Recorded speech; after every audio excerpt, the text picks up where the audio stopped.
একটা কমেন্ট কোন এক শুভাকাঙ্ক্ষী আমাকে করেছেন, ম্যাডাম লিঙ্গের গোড়া থেকে শিরাগুলো ছিঁড়ে গেলে আবার ঠিক হওয়া সম্ভব? দেশের এবং প্রবাসের ভাই বোনদের প্রতি সালাম। আসসালামু আলাইকুম। আমি প্রভাষক ডাক্তার রিক্তা পারভিন, হোমিওপ্যাথি এবং আয়ুর্বেদিক চিকিৎসক, চেম্বার সেবা হোমিও কমপ্লেক্স অ্যান্ড সেবা ডিজিটাল ল্যাব, উপজেলা মডেল মসজিদের পূর্ব পাশে, শিমুলিয়া, মাগুরা। আজকে খুব সুন্দর একটা কমেন্টসের অ্যান্সার করব, যেটা অনেকের প্রশ্ন থাকে এবং অনেকে জানতে চায়। অর্থাৎ প্রশ্নটা এমন যে লিঙ্গের গোড়ায় যে শিরা আছে, ওই শিরাগুলো যদি ছিঁড়ে যায় সেটা কি ঠিক হবে কিনা। সেটা ধন্যবাদ ভাইয়া সুন্দর একটা কমেন্টস করার জন্য। হ্যাঁ, লিঙ্গের গোড়ায় অসংখ্য শিরা থাকে, যে শিরাগুলো খুবই সূক্ষ্ম, আর এই শিরাগুলোর কাজ হলো লিঙ্গকে উত্থান করা এবং উত্থান অবস্থায় লিঙ্গকে ধরে রাখা। তা বিভিন্ন কারণে এই শিরাগুলো কিন্তু ক্ষতিগ্রস্ত হয়।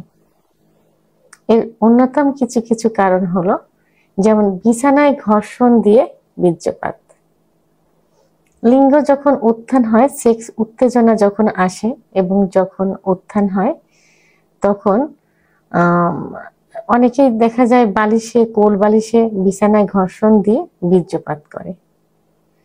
তো সাধারণত এই শিরাগুলোর ভিতর দিয়ে ব্লাড সার্কুলেশন হয়, ব্লাড সার্কুলেশন হয়ে কিন্তু উত্থান হয়, এবং উত্থান অবস্থায় কিন্তু তখন অত্যন্ত শক্ত অবস্থায় থাকে। এই অবস্থায় যখন বিছানায় ঘর্ষণ দেওয়া হয়, তখন এর এর পুরা মাথাটা, তার লিঙ্গের মাথাটা কিন্তু বালিশে, কোল বালিশের উপরে পড়ে এবং সেখানে শক্তি প্রয়োগ করা হয় এবং তার পুরা ভরটা কিন্তু লিঙ্গের গোড়ায় পড়ে। যেমন একটা গাছ যদি হেলে যায়, একটা ঘর যদি হেলে যায়, তখন সেটা যদি কোনো একটা পেলা দেওয়া হয়, তখন যেখানে পেলা দেওয়া হয় ওইখানে কিন্তু কিছু হয় না, তার যে গোড়ায় মাটিতে যে অবস্থান থাকে তার গোড়া, সেই জায়গার মাটিটা কিন্তু সরে যায়, গর্তের ভিতরে ঢুকে যায় ইত্যাদি হয়। তাহলে ক্ষতিগ্রস্ত হলো কিন্তু গোড়াটায়, পুরো ভরটা কিন্তু গোড়ায় যাচ্ছে। তা যখন ওই বিছানায় ঘর্ষণ দেওয়া হবে, তখন পুরা ভরটা কিন্তু লিঙ্গের গোড়ায় পড়বে। তখন কি হয়, লিঙ্গের গোড়ার শিরাগুলো অনেক সময় লুজ হয়ে যায়, ঢিলা হয়ে যায়। আবার প্রেশার যদি খুব বেশি পড়ে, তখন কিছু শিরা চিরেও যেতে পারে।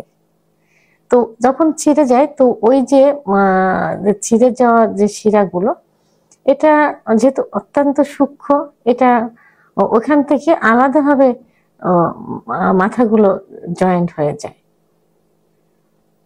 কিন্তু আলাদা হয়ে গেল কিন্তু, আর যেগুলো লুজ সেগুলো তো লুজই থাকলো।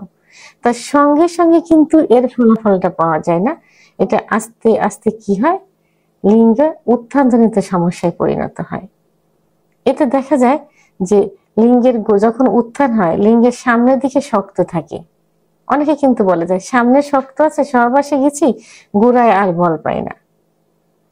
তখন গোড়া কিন্তু নড়বড়ে হয়ে যায়, গোড়ার দিকে কোনো বল পায় না। তো এখন যে অনেকের ধারণা যে চিড়ে গেলে শিরার সঙ্গে শিরা অ্যাডজাস্ট হয়ে যাবে, না, এটা হয় না। এটা কি হয়, ওই দুই জায়গার থেকে অ্যাডজাস্ট হয়ে যায়, মানে আলাদা হয়ে গেল, আর যেগুলো লুজ সেগুলো তো লুজই থাকলো। তো এখন এর ভাবি ফল হলো উত্থানজনিত সমস্যা হয়, অর্থাৎ লিঙ্গের গোড়ায় বল পায় না। তো এখন আপনি যে প্রশ্নটি করেছেন যে এটা ঠিক হয় সম্ভব কিনা, তো ঠিক ওই যে ওইভাবে যে জোড়া লেগে যাবে এইভাবে ঠিক হবে না। এটা অ্যাডজাস্ট হয়ে আলাদা আলাদা ভাবে ঝুলে থাকবে, এবং যেগুলো ঢিল থাকে এত লুজ থাকে সেগুলো লুজ অবস্থায় থাকবে। তো পরবর্তীতে কি হবে, উত্থানজনিত সমস্যা এমনই হবে, যেমন হস্তমৈথুন করে, অতিরিক্ত সহবাস করে, স্বপ্নদোষ হয়ে এবং সমকামিতা করে যে শিরাগুলো সংকুচিত হয়ে যায়, এটা চিকিৎসার মাধ্যমে কিন্তু কিছুটা ঠিক হলেও সম্ভব।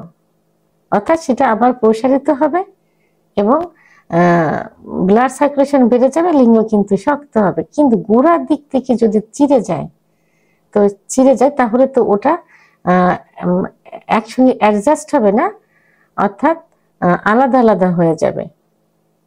তো এই জন্য এটাই সব থেকে বেশি ক্ষতিকর, কারণ এটাতে উত্থানজনিত সমস্যা কোন দিকে হয়, এর সামনের দিকে উত্থান হলেও সহবাসে গিলেও গোড়ায় আর বল পায় না, গোড়ার থেকে একদম নড়বড়ে হয়ে যায়, ভেঙে যায়, সহবাস একদমই করতে পারে না।